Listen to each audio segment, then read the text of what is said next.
Assalamualaikum warahmatullahi wabarakatuh. Saya akan melaksanakan aksi nyata Semangat Guru 2 Kompetensi Non-Teknis Kurikulum Merdeka.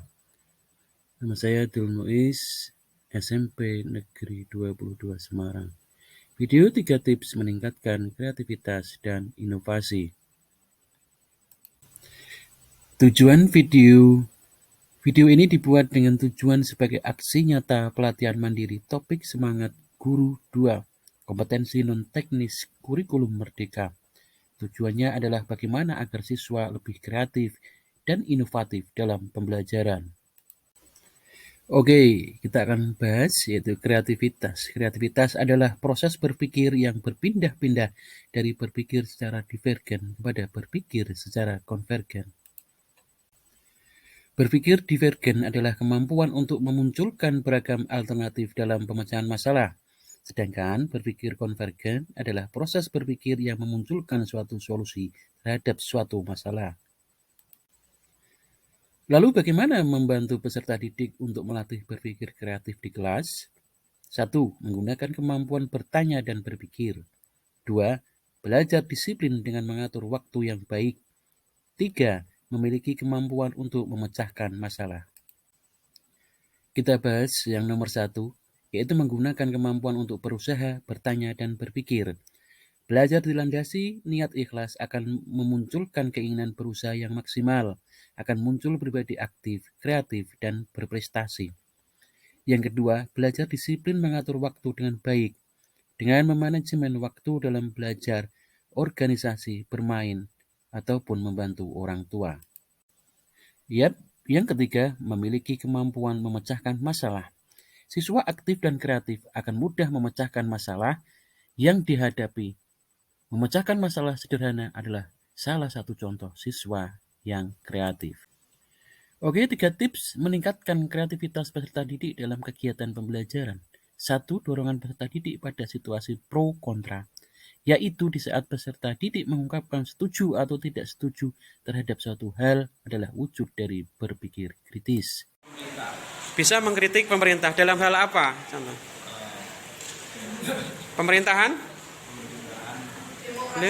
Masalah sosial, kesehatan, atau pendidikan? Bisa. Bisa semuanya ya. Yang harus kita lakukan. Kewajiban harus kita lakukan, harus kita penuhi. Contoh hak di sekolahan apa, Mas? Contohnya di sekolahan mendapatkan ilmu.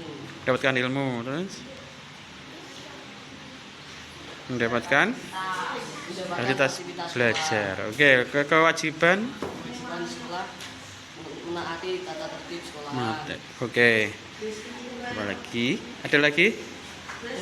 Sudah. Terus kewajiban ada berapa? Kewajiban Ada 3. Oke. Sebutkan siapa? Ada teman yang bisa membantu Mas Pandu kesulitan, kewajiban ada 3, lupa, ayo. Siapa yang bisa bantu? Yo, tunjuk jari. Oke, ayo Mbak. Iya. Kewajiban pada Tuhan. Iya, terus yang 3 terhadap alam. Atau dalam masyarakat Hindu disebut apa? Trihita Karana. Oke, gitu ya Mas Pandu ya. 2. Tanyakan beberapa pertanyaan terbuka. Saat peserta didik menanyakan sesuatu daripada memberikan jawaban langsung, bantu peserta didik berpikir kritis untuk menanyakan kembali hal yang ia tanyakan. Ada jawaban lain selain jawaban seperti itu dari Mas Syari? Ada? Sama saja jawabannya itu? Oke, poin pertama yang dapat kita tangkap adalah 1 apa? Peraturan.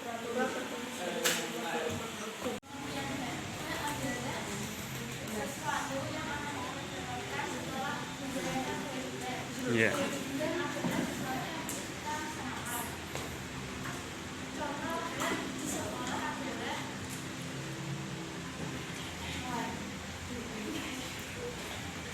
Apa haknya? Mendapat pembelajaran dari belajar dari itu. Oke.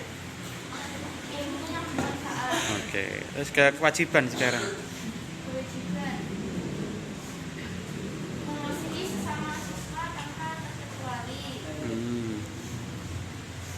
Terus mentaati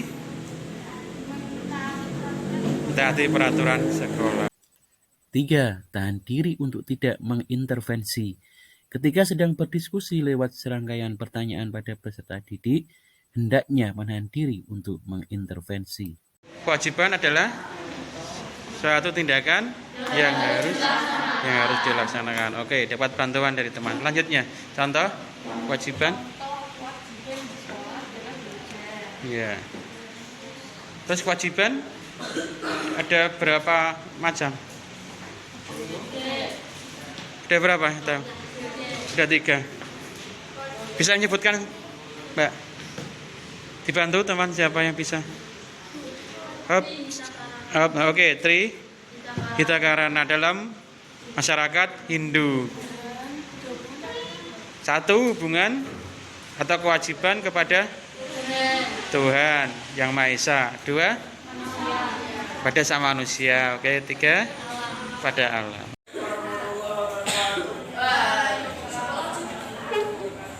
Saudara-saudara, dalam sidang ini kita bahas tentang bentuk negara. Apakah ada pandangan atau usul dari saudara-saudara? dan saudara sekalian, saya usul bentuk negara kita adalah kesatuan. Maaf, saya tidak setuju dengan negara yang kesatuan karena saya berpendapat Indonesia adalah negara yang serikat.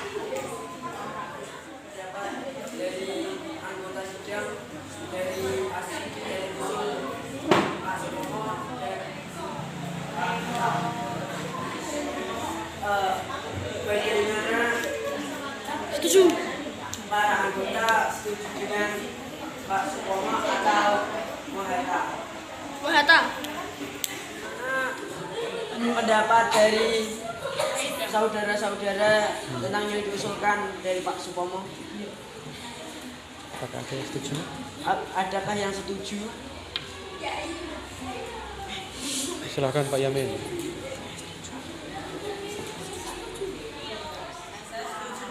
Pendapat Bapak Supomo. Saya juga setuju dengan pendapat Bapak Supomo.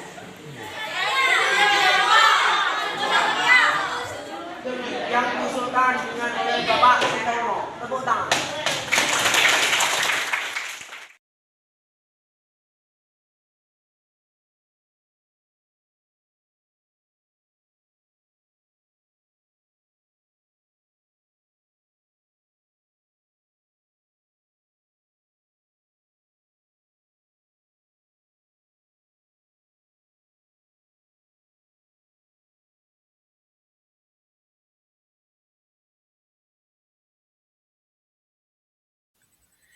Nah, 3 poin tersebut bila dilaksanakan dengan baik oleh peserta didik, maka akan terwujud peserta didik yang aktif, kreatif, dan berprestasi.